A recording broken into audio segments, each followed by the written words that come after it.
பொது காலத்தினுடைய 18வது வாரத்திலே வருகின்ற வியாழக்கிழமையாகி இன்றைக்கு எண்ணிக்கை நூலிலிருந்து இன்றைக்கு நமக்கு தரப்பட்டிருக்கின்ற இந்த நாளுக்குரிய இறைவார்த்தையை இப்பொழுது வாசிக்க கருத்தோடு கேட்டறிவோம். உமது செல்வமாகிய நல்ல நீரூற்றை இவர்களுக்கு தந்தருள்வீர். எண்ணிக்கை நூலிலிருந்து வாசகம். அதிகாரம் 20, இறை வார்த்தைகள் 1 முதல் 13 முடிய. அக்காலத்தில் இஸ்ராயேல் மக்கள் கூட்டமைப்பு முழுவதும் சீன் பாலை நிலத்துக்கு வந்தது. மக்கள் காதேசில் தங்கினர். மிரியாம் அங்கே இருந்து அங்கேயே அடக்கம் செய்யப்பட்டாள். அப்போது மக்கள் கூட்டமைப்புக்கு தண்ணீர் இல்லாதிருந்தது. அவர்கள் மோசேக்கும் ஆரோனுக்கும் எதிராக ஒன்று கூடினர். மக்கள் மோசேயுடன் வாதாடி கூறியது, ஆண்டவர் திருமுன் எங்கள் சகோதரர்கள் மாண்டபோது நாங்களும் மாண்டிருந்தால் நலமாயிருந்திருக்குமே. ஆண்டவரின் சபையை இந்த பாலை நிலத்துக்கு நீங்கள் கொண்டு வந்தது ஏன்? நாங்களும் எங்கள் கால்நடைகளும் இங்கு சாக வேண்டுமென்றா? இந்த கொடிய இடத்துக்கு அழைத்து வர எங்களை எகிப்திலிருந்து வெளியேற பண்ணினது ஏன்? தானிய நிலம், அத்தி மரங்கள், திராட்சை கொடிகள், மாதுளை செடிகள் எவையுமே இங்கு இல்லை. குடிப்பதற்கு தண்ணீரும் இல்லையே. பின் மோசேயும் ஆரோனும் சபைக்கு முன்னின்று சந்திப்பு கூடாரத்தின் நுழைவாயிலுக்கு சென்று முகங்குப்புற விழுந்தனர். ஆண்டவரின் மாட்சி அவர்களுக்கு தோன்றியது. ஆண்டவர் மோசேயிடம், கோலை எடுத்துக்கொள், நீயும் உன் சகோதரன் ஆரோனும் மக்கள் கூட்டமைப்பை கூடி வரச் செய்யுங்கள். அவர்கள் பார்வையில் பாறை தண்ணீரை தரும்படி அதனிடம் பேசுங்கள். இவ்வாறு அவர்களுக்காக பாறையிடமிருந்து நீங்கள் தண்ணீர் பெறுவீர்கள். மக்கள் கூட்டமைப்புக்கும் அவர்கள் கால்நடைகளுக்கும் குடிக்க கொடுப்பீர்கள் என்றார். அவர் கட்டளைப்படியே மோசே ஆண்டவர் திருமுன் நின்று கோலை எடுத்தார். மோசேயும் ஆரோனும் பாறைக்கு முன்பாக சபையை ஒன்று கூட்டினர். மோசே அவர்களிடம், கலகக்காரரே, இப்போது கேளுங்கள். இப்பாறையிலிருந்து உங்களுக்கு தண்ணீர் வரவழைக்க எங்களால் கூடுமா என்று கேட்டார். பின் மோசே தம் கையை ஓங்கி தம் கோலால் பாறையை இருமுறை அடித்தார். தண்ணீர் தாராளமாக வந்தது.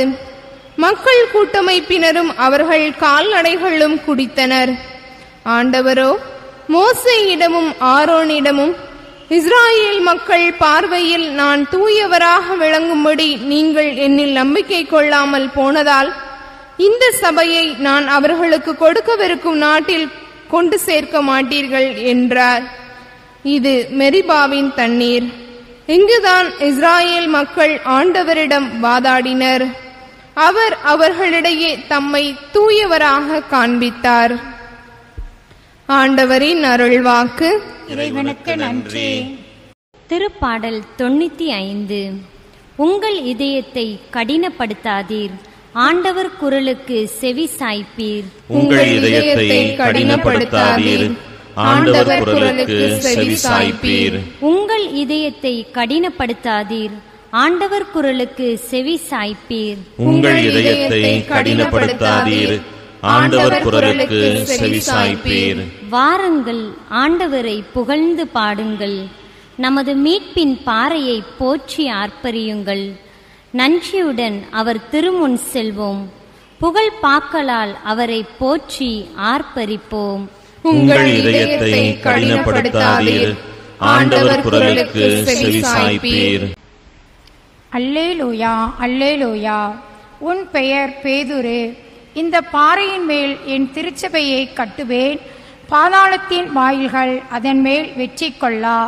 அல்லேலூயா, அல்லேலூயா. ஆண்டவரே, நற்செய்தியை தகுந்த விதத்தில் எடுத்துச் சொல்ல என் உள்ளத்தையும் உதட்டையும் தூய்மையாக்கி அருளும்.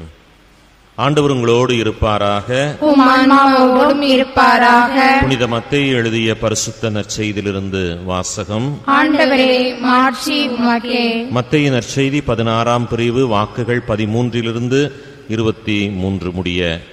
அக்காலத்தில் இயேசு பிலிப்பு செசரியா பகுதிக்கு சென்றார். அவர் தம் சீடரை நோக்கி, மானிட மகன் யார் என்று மக்கள் சொல்கின்றார்கள் என்று கேட்டார்.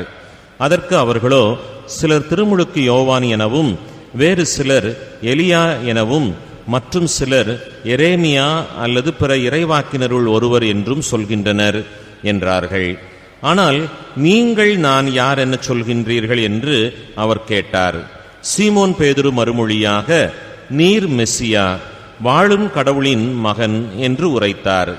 அதற்கு இயேசு, யோனாவின் மகனான சீமோனே, நீ பேறு பெற்றவன், ஏனெனில் எந்த மனிதரும் இதை உனக்கு வெளிப்படுத்தவில்லை, மாறாக விண்ணகத்தில் இருக்கின்ற என் தந்தையே வெளிப்படுத்தி இருக்கின்றார். எனவே நான் உனக்கு கூறுகின்றேன், உன் பெயர் பேதுரு. இந்த பாறையின் மேல் என் திருச்சபையை நான் கட்டுவேன். பாதாளத்தின் வாயில்கள் அதன் மேல் வெற்றி கொள்ளா. விண்ணரசின் திறவுகோல்களை நான் உன்னிடம் தருவேன். மண்ணுலகில் நீ தடை செய்வது விண்ணுலகிலும் தடை செய்யப்படும், மண்ணுலகிலே நீ அனுமதிப்பது விண்ணுலகிலும் அனுமதிக்கப்படும் என்றார். பின்னர் தாம் மெசியா என்பதை எவரிடமும் சொல்ல வேண்டாம் என்று இயேசு சீடரிடம் கண்டிப்பாய் கூறினார். இயேசு தாம் எருசலேமுக்கு போய் மூப்பர்கள், தலைமை குருக்கள், மறைநூல் அறிஞர்கள் ஆகியோரால் பலவாறு துன்பப்படவும் கொலை செய்யப்படவும் 3ஆம் நாள் உயிருடன் எழுப்பப்படவும் வேண்டும் என்பதை தம் சீடருக்கு அந்த நேரம் முதல் எடுத்துரைக்க தொடங்கினார். பேதுரு அவரை தனியே அழைத்து கடிந்து கொண்டு, ஆண்டவரே, இது வேண்டாம், இப்படி உமக்கு நடக்கவே கூடாது என்றார். ஆனால் இயேசு பேதுருவை திரும்பி பார்த்து, என் கண் முன் நில்லாதே சாத்தானே, நீ எனக்கு தடையாய் இருக்கின்றாய். ஏனெனில் நீ கடவுளுக்கு ஏற்றவை பற்றி எண்ணாமல் மனிதருக்கு ஏற்றவை பற்றியே எண்ணுகின்றாய் என்றார். கிறிஸ்துவின் நற்செய்தி. கிறிஸ்துவே உமக்கு புகழ். என்னை யார் என்று சொல்லுகின்றார்கள்? நீங்கள் என்னை யார் என்று சொல்லுகின்றீர்கள்? ஆண்டவர் எல்லாம் அறிந்தவராய் இருப்பவரோ தன் சீடர்களை பார்த்து, மக்கள் என்னை யார் என்று சொல்லுகின்றார்கள் என்று கேட்கின்றார். நீங்கள் என்னை யார் என்று சொல்லுகின்றீர்கள் என்று கேட்கின்றார். அவருக்கு தெரியாததையா இந்த மக்கள் கூட்டம் சொல்லப் போகின்றது? இருந்த போதிலும் இவர்கள் தெளிவாக தன்னை புரிந்திருக்கின்றார்களா? தன்னை சரியாக இவர்கள் அறிந்திருக்கின்றார்களா என்பதனை இவர் இப்படியாய் கேட்டு பார்க்கின்றார். தன்னை சரியாக அவர்கள் புரிந்து கொள்ளவில்லை என்று சொல்லுகின்ற பொழுது, நீங்கள் என்னை யார் என்று சொல்லுகின்றீர்கள் என்று தான் தேர்ந்தெடுத்த சீடர்களாவது தன்னை சரியாக புரிந்திருக்கின்றார்களா என்று கேட்கின்ற பொழுது, பேதுரு மிக அழகாக நீர் மெசியா, வாழும் கடவுளின் மகன் என்று கூறுகின்றார். அப்பொழுதுதான் இதை உணர்த்தியவர் விண்ணகத்தில் இருக்கின்ற என் தந்தையே என்று சொல்லி அவருக்கு, யோனாவின் மகனான சீமோனே, நீ பேறு பெற்றவன் என்று சொல்லி அவருக்கு விண்ணகத்தினுடைய திறவுகோலை அவர் கொடுக்கின்றார். உன்மீது நான் என்னுடைய திரு அவையை கட்டுவேன் என்று கூறுகின்றார். அவர் என்ன செய்ய போகின்றார், அவர் என்ன மனநிலையை கொண்டவர் என்பதையெல்லாம் அறிந்திருந்த போதிலும் அவர் மீது தான் திரு அவையை கட்டுவேன் என்கின்ற அந்த உறுதிப்பாட்டை, உத்தரவாதத்தை கொடுக்கின்றார். ஆனால் தன்னுடைய சாவு எப்படிப்பட்டதாக இருக்கப் போகின்றது என்பதையும் விளக்கி கூறுகின்ற பொழுது, பேதுருவோ ஐயையோ, இது உமக்கு நடக்கவே கூடாது என்று சொன்னபோது, என் கண்முன் நில்லாதே சாத்தானே, நீ எனக்கு தடையாய் இருக்கின்றாய். நீ கடவுளுக்கு ஏற்றவை பற்றி எண்ணாமல் மனிதருக்கு ஏற்றவை பற்றியே எண்ணுகின்றாய். நான் மனிதனாய் இருக்கின்ற போதிலும் கூட நான் கடவுளாய் இருக்கின்றேன். நான் கடவுளிடமிருந்து இறங்கி வந்தவன். எனவே நான் மீண்டும் விண்ணகத்திற்கு செல்ல வேண்டும் என்பது உண்மை. நான் அவ்வாறு செல்ல வேண்டும் என்று சொன்னால் இந்த மண்ணகத்திலே எனக்கென ஒரு பணி தரப்பட்டிருக்கிறது.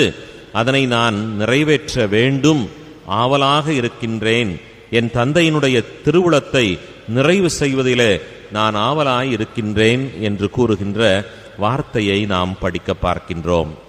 நாம் சிந்திப்பது மனிதர்களுக்கு ஏற்புடைய காரியங்களையா அல்லது கடவுளுக்கு ஏற்றவைகளை நாம் சிந்திக்கின்றோமா?